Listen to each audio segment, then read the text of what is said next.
Hey, everybody. Or just me. Nobody there? No, not yet. Lucy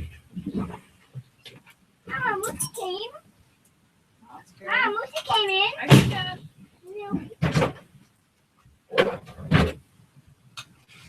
Want to grab a plate and just sit there and eat until somebody Or just me. Nobody there? No, not yet. Lucy came.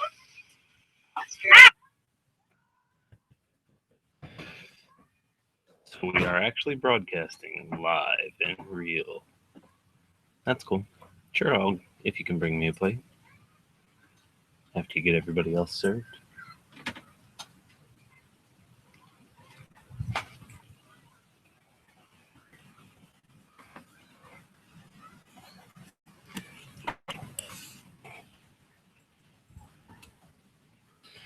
All right, so for those of you who will be watching this later, if you're not a part of the Facebook group Location Independent Families, you definitely need to go scope that out. All you need to do is go to Facebook and search for Location Independent Families, and you'll be able to see the group there. So yeah. No. We heard some tapping noise. We wanted to go see. Then we go to the green camper.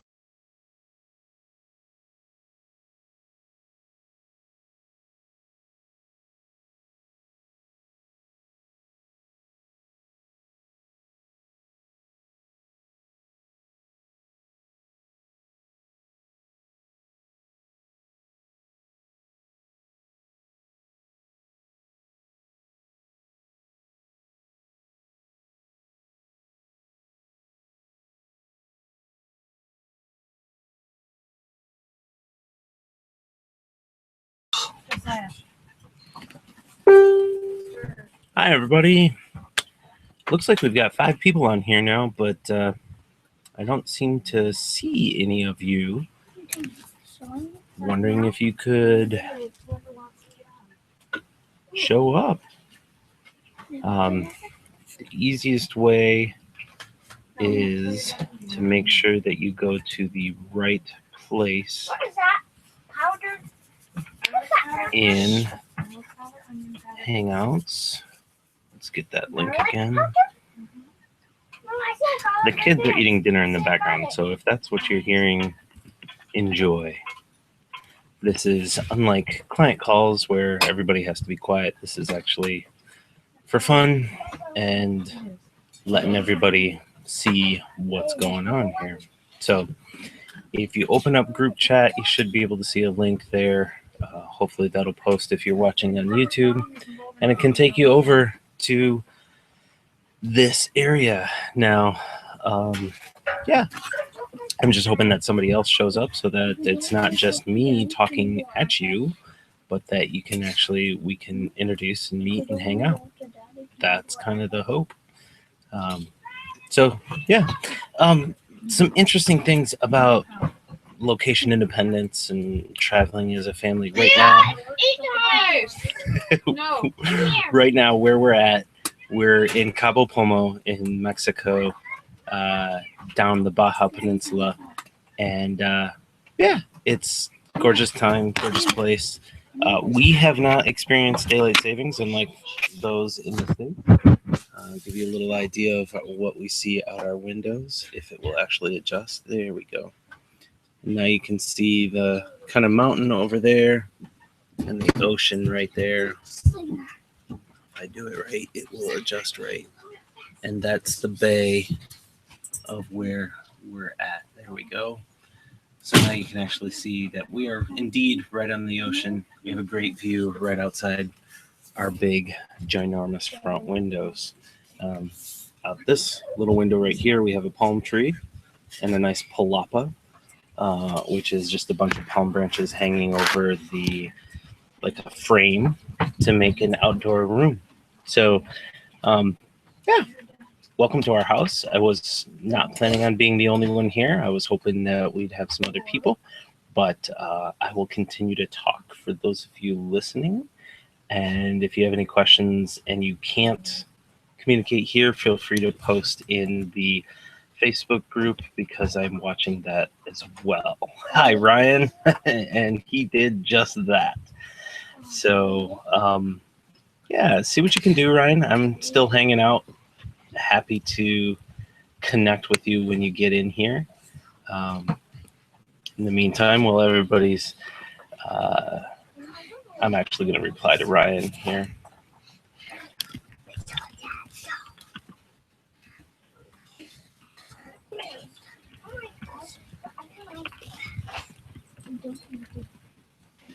Oh, Mandy, are you watching too? Awesome. Glad to see you here as well. Why can you guys not get in?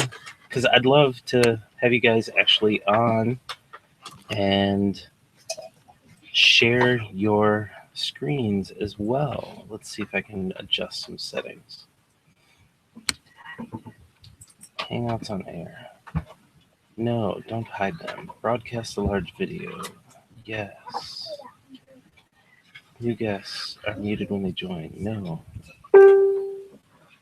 Sure. I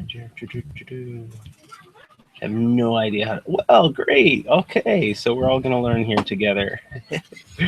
Let me check a couple of things real quick. Obviously, you guys can hear me.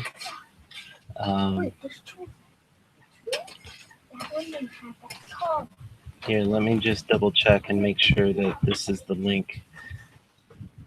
So I posted in the Facebook group a new link to see if that's the one that will actually work and work better to have you guys be able to join us. In the meantime, I'm actually going to take you guys out to the Palapa because you're sitting there having fun with all your technical difficulties. And I'll walk out here and show you what it looks like. Oh, and I think the kids and Becky are going to join us. And maybe the dogs too. Oh. And I've got a kid on my back. So, welcome to the outside where it's still gorgeous. Like I heard you, or sorry, I'm reading what Mandy's writing. Glad you can hear me. Like I was explaining just a minute ago, we have not, Mexico experiences daylight savings in another 3 weeks. So until then, we're now over on Pacific time. Mandy, what's up? Hey. You made it in. So was it that last link that I sent? The last link was good, but the other ones just went to Facebook. Not Facebook, it went to just... Here, I'll show my little girl. One of them. Say hi. Hi. This is one of them. You want to say hi, Daly? I can't hear you now, Paul. Oh, I was saying, which one is that? That was Denali. She's the 4-year-old. Awesome. Nice. Hi. Hi. Nice to meet Becky, you. Mandy, have you guys met? No, not officially. Not officially. Shh. Shh. Yes. Just, here's Denali. It's nice to meet you. She's my 4-year-old. Hi, sweetheart. Almost a nothing. And Daly, come say hi. Daly is a little more modest. Thank goodness. She's 8. Let's say hi. Hi. Hey there. Hey, you've got cool glasses. Thanks. I like those. Yeah, we're Like, No, Mom. pardon me. I was going to ask your daughter how she likes California. Do you like it? Dad. Oh. It never snows, so now we don't know. Oh. Oh, Josiah, our boy Josiah is always saying that he misses Michigan because there's no snow. Oh, really? Well, we can go to our family cabin in near Yellowstone in the snow. Aha, nice. Yeah, so. Real quick, I'll finish up here. The beach behind us. And see if I can show you. There's the rig behind me, our palm tree, and then our palapa. So we're going to go chill in the palapa. And yeah, that's our digs right now. Although it may be kind of dark It in might here. be too dark. We'll see. Great, I can see it fine. Awesome. So hi, Elizabeth. Hi! I'm just sort of working it out from here. What was that? I'm just working you guys out. Hold on. It's Okay. about 2 o'clock in the afternoon here. Aha. Yay! I'm not sure how to get my picture up. On the top of the screen, there's a little camera with a line through it. Should be red. If you click on that, it will go to white, and that Yep. will show your picture. What? Oh. If you go to the little next to that, the top choice in there should tell you what camera to pull from. I mean, if you're on a Mac, it's just one, but. No, nothing there. Oh, I'm so disappointed. I can see you guys though. All right. Well, while you're figuring that out, why don't you tell us about yourself? Where are you located? Okay, I'm located in Wellington in New Zealand. Awesome. Yeah, so way down here being location independent is hardly heard of. Nobody does it, no one's around talking about it. And so I write a national column every week, and location independence comes up often. And that's how I kind of came to find you guys on a Google search. And so it's just been really good to follow you guys, and it's really inspiring, and I just think that the method and the values that are part of being location independent really fit well with our New Zealand culture. So I'm hoping that over the coming years that I'll be able to say, yay, we've got some people here as well. Nice. Well, I tell you, it's been 20 years since I've been to New Zealand, but that's one of my favorite places on this earth. It's so fun there. Are you're wanting to bring people there, or are you wanting to leave? I'm wanting to bring people, I think. It works really well here. The dollar is really advantageous. You guys can come here and hardly spend any of your currency because we're much cheaper. Yet we have all of the benefits of being having all of the facilities and great Wi-Fi, so you can work anywhere in the world. Yeah, I just think it would be a great place to bring more people here. Yeah. So what's the do you happen to know what the US dollar exchange rate is? For us at the moment, it's quite high. So when we say 65, we say that's quite high. And as a country, we'd like it to be back down around 56, but it's great for you guys. And we have, some of the most beautiful terrain, and lots of great camping and spots to be able to pull up. So definitely, if you ever get a bit tempted to come over, let me know. You'd be well looked after. Personally, we were looking at sailing. We've got somebody we follow who's actually looking to switch from RVing to sailing, and we were looking at sailing. It was like, I don't want to sail across the ocean. No way, that's just crazy. And we started looking, like, we can island hop across the Pacific and get to New Zealand. And so that's kind of the joke right now, is that someday when we get on an old rickety sailboat, we'll cross the Pacific island hopping. Oh, do so. Oh, it just is so magic, and it's so close. And I think it would just be, lovely. Lovely. I'd love to meet your children, and I've got boys as well, and my husband is your typical 9-to-5er, so he's a bit reluctant to sort of cut those strings off yet, but we have, set up our passive income, and we're sort of just ready to go. So it's both a personal dream of mine, and also something collectively I think will do really well here in New Zealand.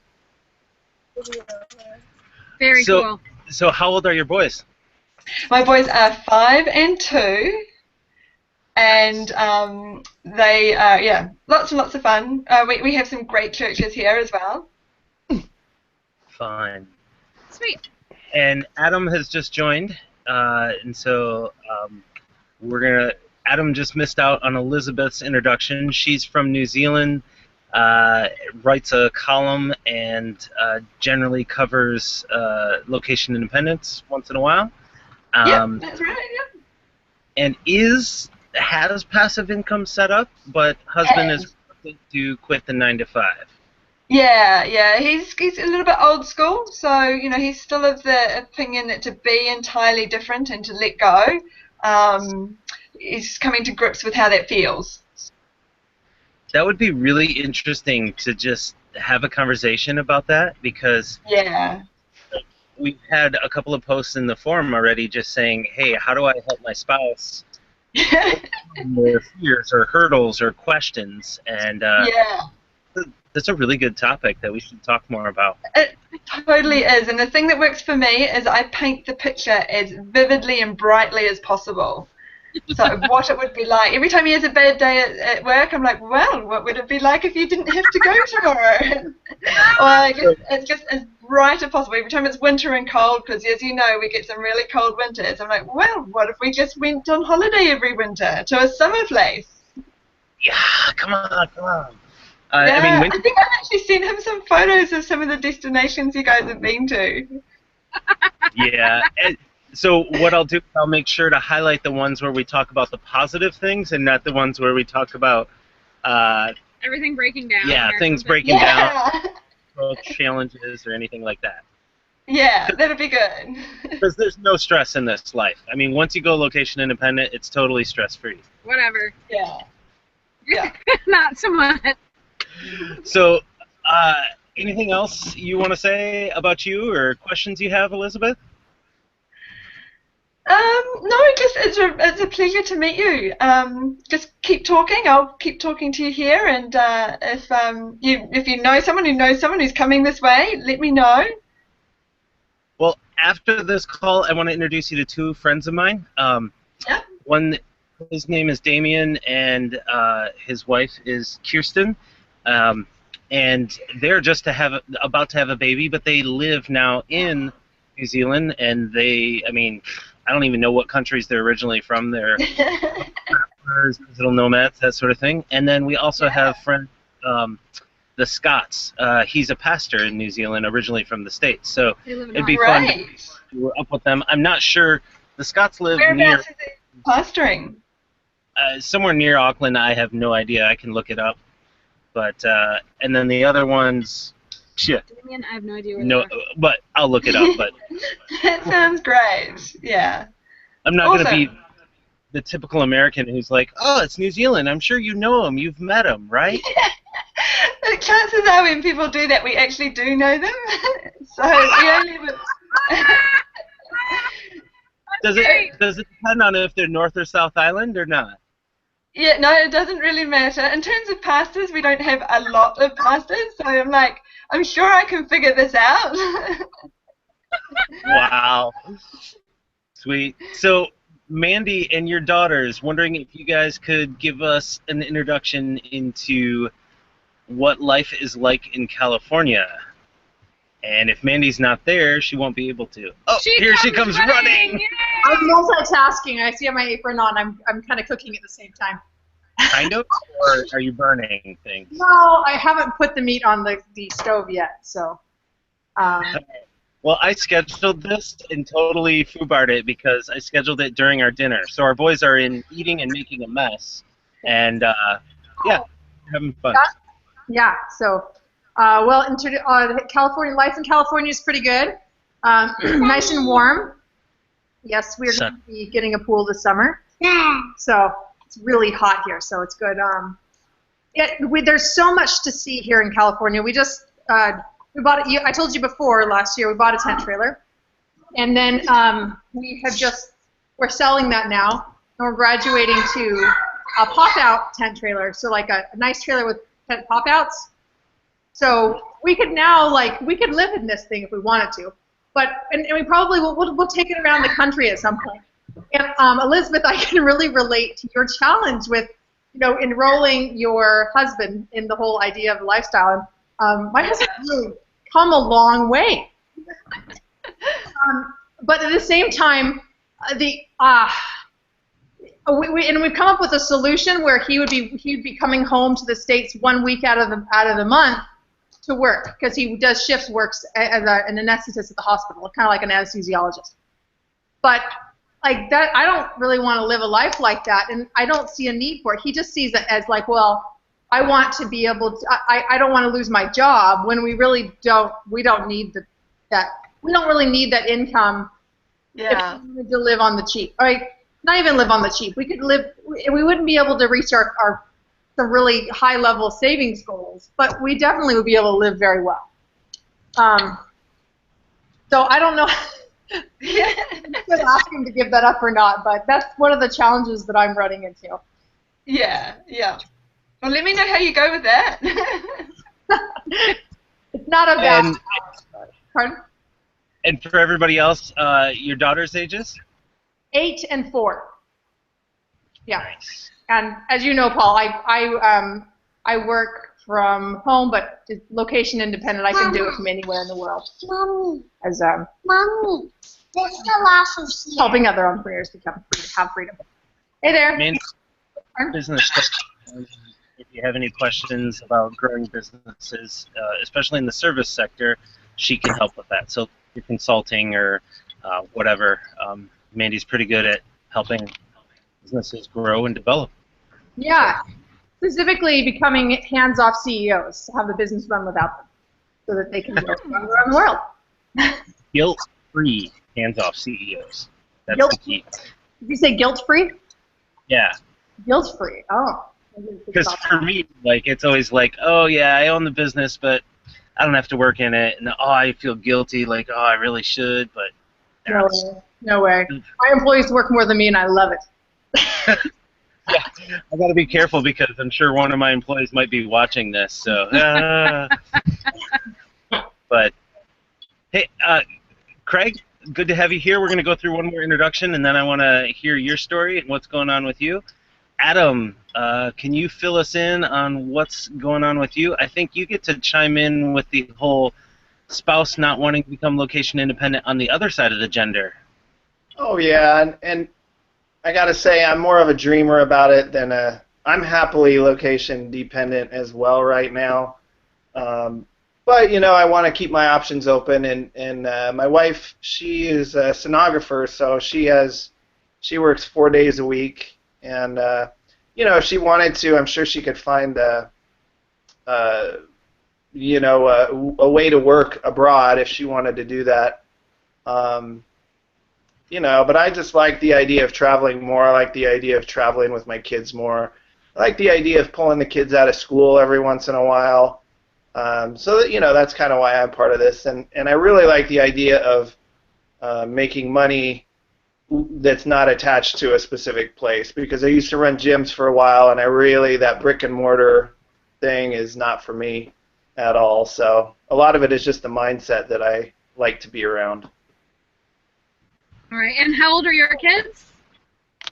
I got a 5-year-old boy and a 3-year-old girl. Nice. Very cool. All right, and then Clark, tell us about yourself. Well, hello. I think I might be the oldest one here, maybe. On past retirement age. I'm just hanging out to hear what you guys are saying. I'm very interested in the subject. I'm interested in this because I'm not retired. I'll never retire. I love what I do. I make videos and websites and podcast things. But I'm intrigued by the idea of being able to live anywhere and do it. And I've been over the years moving my business more to being where I don't have to be somewhere to do the work. I do have to shoot the video. I do have to take the pictures. But I'm working on ways to work around that by finding people that can help me do that while I'm somewhere else. Nice. So And where also are you? in tiny houses, by the way, too. We know all about the tiny house thing. Where are you currently located at? Near Atlanta, Georgia. Really? Pretty good. We recently stayed in Atlanta. We were in Sugar Hill for a month. Sugar Hill, if that rings a bell. I think I know. Yeah. It's on the northwest or northeast side. Northeast. Yeah, northeast side. Yeah. Yep. Bring Mommy back too. So we are totally digging on the pictures that your daughters are showing us, Mandy. Go ahead and cook, but just you could relate to your daughters that. Denali's pictures are great. Yeah, Aaliyah's just digging on that. Is Aaliyah going to grab something? She went to get a sweater. She's showing all her pictures. Yes. About that. Listening. Okay, we'll meet. So, there's so many things to talk about. What questions do you guys have? What do you wonder about us or this crazy lifestyle? Gosh, that's a good one.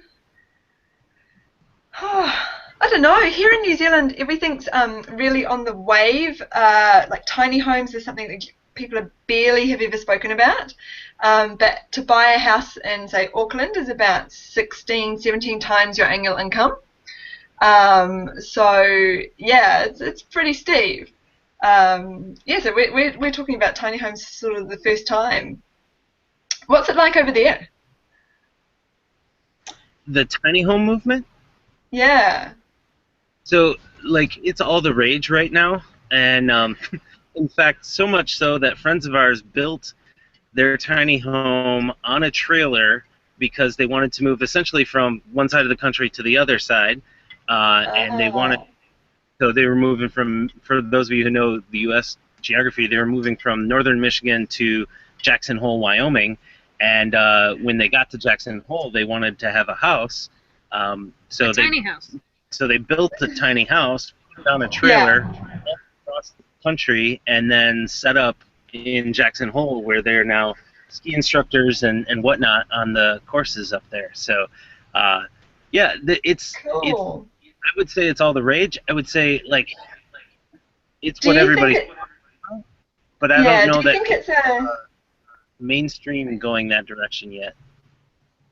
Do you think it's because people desire a tiny home, or because it's a reaction to the economic reality of owning or building your own home? No, I think you're dealing with modern day hippies. I'm not afraid to say that. You're dealing with people that their culture, their their ecological footprint, and saying, okay, you know, like we downsize. Well, here, let me ask you a question. You have 4 people in your house. Do you have any idea how many liters of water you use in a day? A lot. And we don't pay for water, so I'm too scared to even ask. but you don't know, right? No, we don't know. We absolutely do not know. You couldn't even hazard a guess if it's 10 liters or 1,000. Oh, 300 liters? Okay. So a couple of bath times, and it's probably because there's no cost associated with it here either. Yeah, as middle-class Westerners, we had no idea how much water we went through, and now that we're living in a tiny house and we're not connected to plumbing. Our tiny house is a caravan in Europe. It's a RV in the States, whatever. Yeah. It's a motorhome, and now we're living off the grid, and so we have to bring our own water in, and we now know, well, if we put, 40 liters of water in, that'll last us 24 hours. And so, wow, yeah. You know, it doesn't seem like a lot, but carrying it 20 liters at a time, it seems like a lot of water.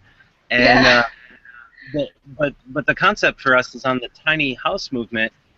Like, we even talk about with our motorhome, when we're done, when we find a place that we want to settle down, all we're going to do is just put motorhome up on blocks and you know, live out of it, because that's what we want. You know, we don't need this anymore. We use water, we use less electricity. It's just better on the culture, or on the environment. Cool. See what it is. So there's some guy yelling, so Becky's gonna go check out what it's all about. It's not often we hear in Mexico, so when somebody says water here, we got to go figure out what's going on. Yeah. So, do you guys like? Back to the tiny house movement. anybody here on the call, would you be interested in downsizing to a tiny house? We've thought about not moving to a tiny house, but for a vacation home, to get a tiny house to put on just a piece of land, either renting it or we could probably rent it out even and cash flow on it.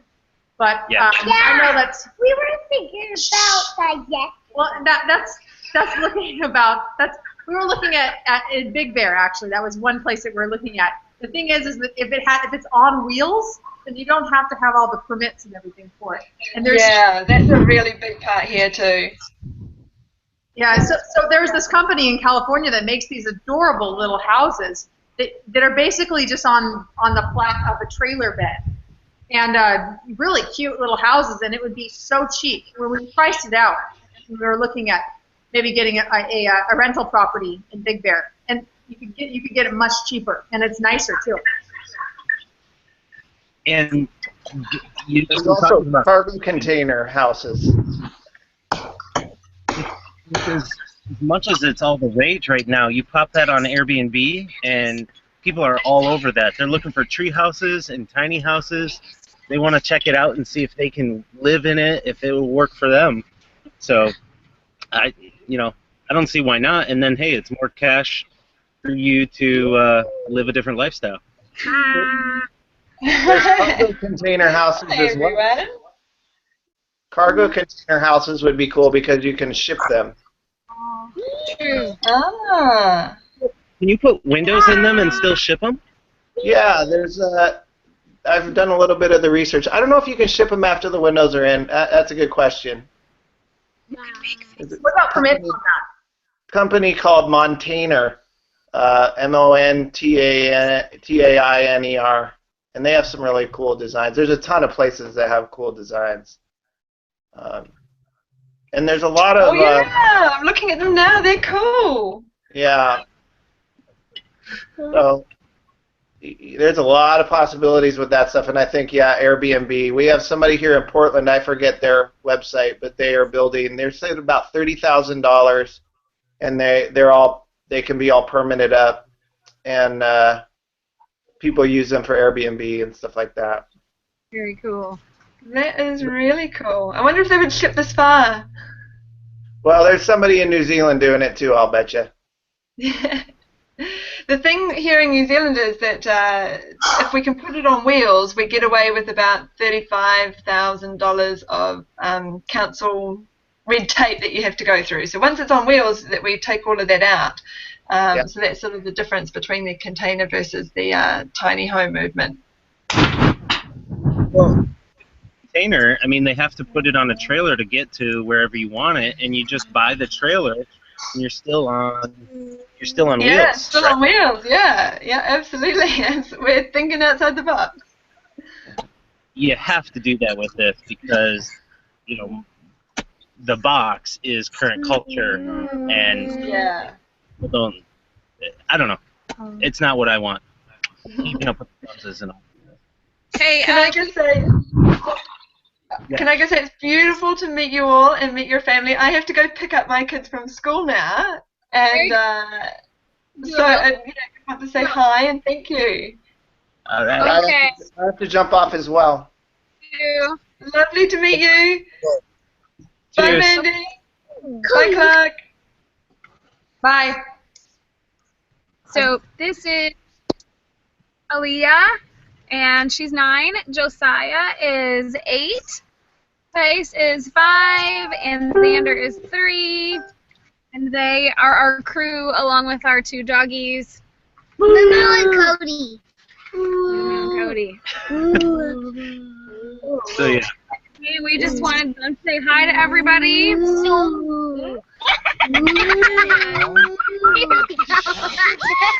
our dogs are terrorizing each other. So thus the barking. Susie, come here. Hey, come here. This is a little doggy. Okay. Be Be nice. So, did anybody? Do you guys remember the whole time change change that was put into place like 3 years ago in the U.S. where you guys now change your time 3 weeks earlier or whatever? Do you recall any of that? Okay. I remembered it, but I never thought about the international impact. And this morning I woke up expecting our time zone to change, and it didn't.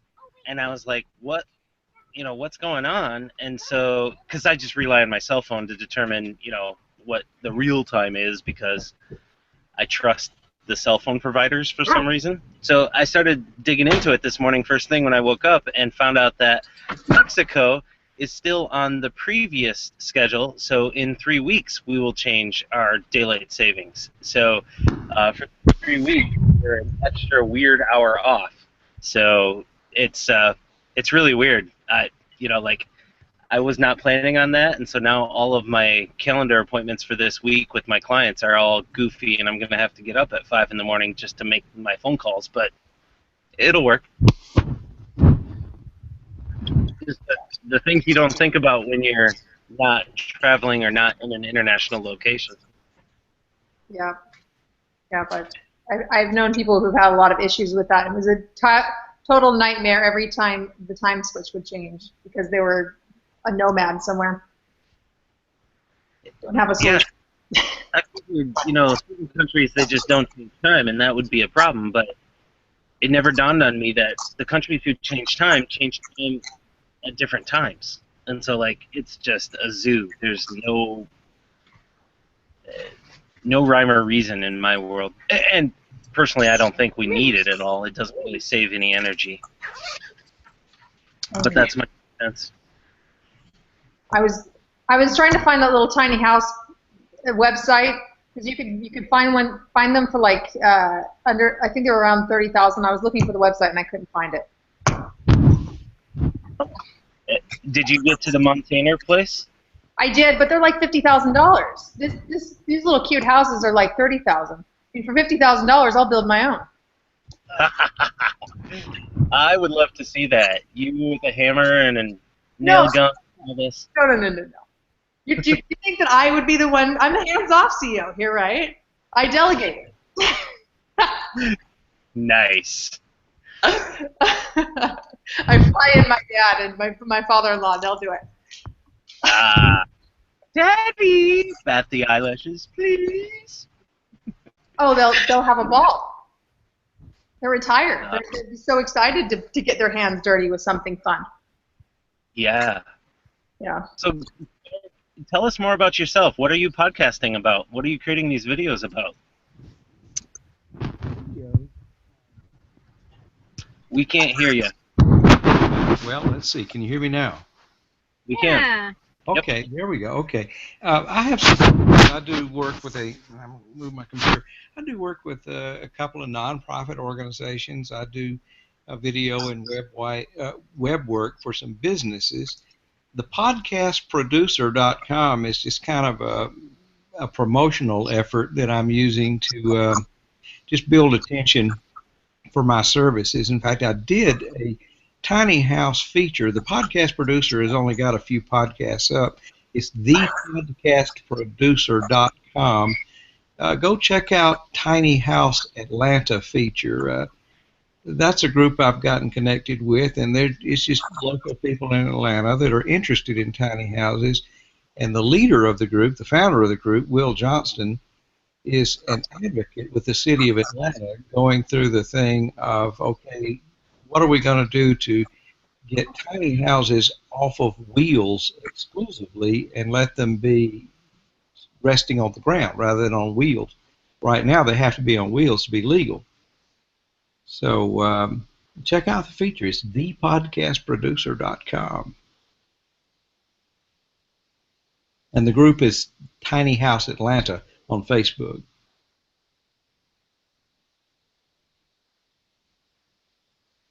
That's really cool. So, Clark, are you involved in pushing some of the legislation on that? Because that's one of the biggest challenges, right? Well, it is. No, Will does that. I'm personally not that involved yet. It's just I'm transitioning into getting more involved as I get more interested.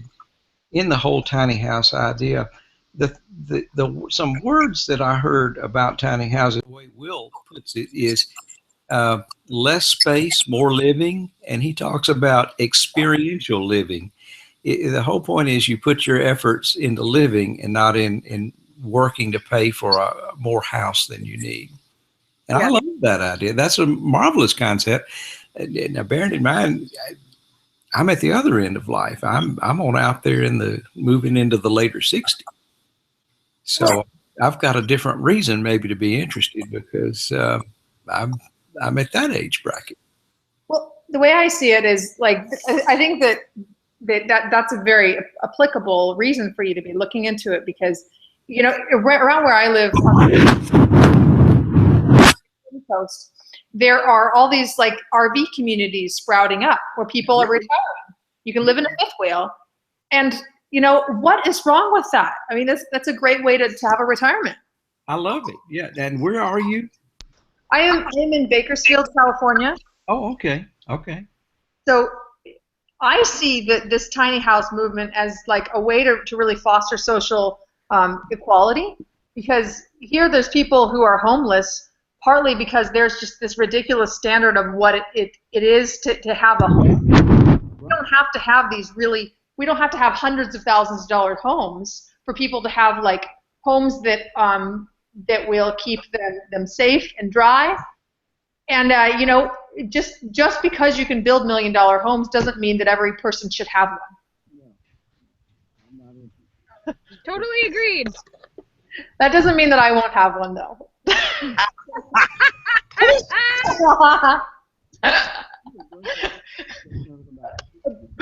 But I see it as a way to foster equality, though. Basic necessities. So anyway, but I'm a capitalist, so I believe in having my $1 million house, and I will have one at some point when I'm ready to settle down. Okay. But, just making it clear. So the tiny house is for your second home and for the people who can't afford a big house. Yeah, we all start somewhere. Uh-oh. I know. I know. Oh well. Oh my God. So, Clark, we got cut off when we lost our internet connection there for a minute. So, can you reiterate to us what you do for the podcast and website thing? Well, the podcastproducer.com is just a promotional effort. I don't know why it's not working here. Can you hear me now? Yes. No? You can hear me. ThePodcastProducer.com is a promotional effort just to draw attention to my work, which what I sell is website services, photos, video, and of course audio.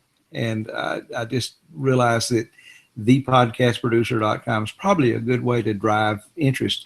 Plus, I'm going to be teaching. I'm willing to teach people podcasting that want to learn it and do it themselves. Organizations like religious or other nonprofit groups, I could support them in their efforts to do podcasting if that would work for them. Nice. My podcasts it's kind of a random collection of just things I'm interested in, and it's always a struggle to find time to create one, but I've got a few that I've gotten done, just demonstrations. There's some examples of my nonprofit work on my website there of how it can work for that. But so tell us a little bit about if you did move toward the location independent movement, what would your desires be for that, like locationally, or how do you want that to look for you? For me, and my wife is a nurse, a hospice nurse.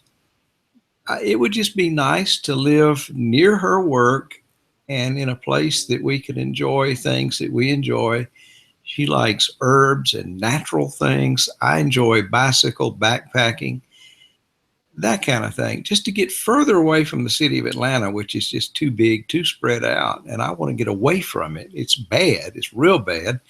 I have customers here, and I'm kind of tied to them physically because when I need a photo or a video, I have to go there and take it. That's what I'm working on, is how can I find people that can actually go do some shooting for me, or plan it where I can just do some trips to Atlanta. Just go in, and I'm not talking about going halfway around the world. I'm talking maybe going 2 to 3 hours from Atlanta and finding great contentment.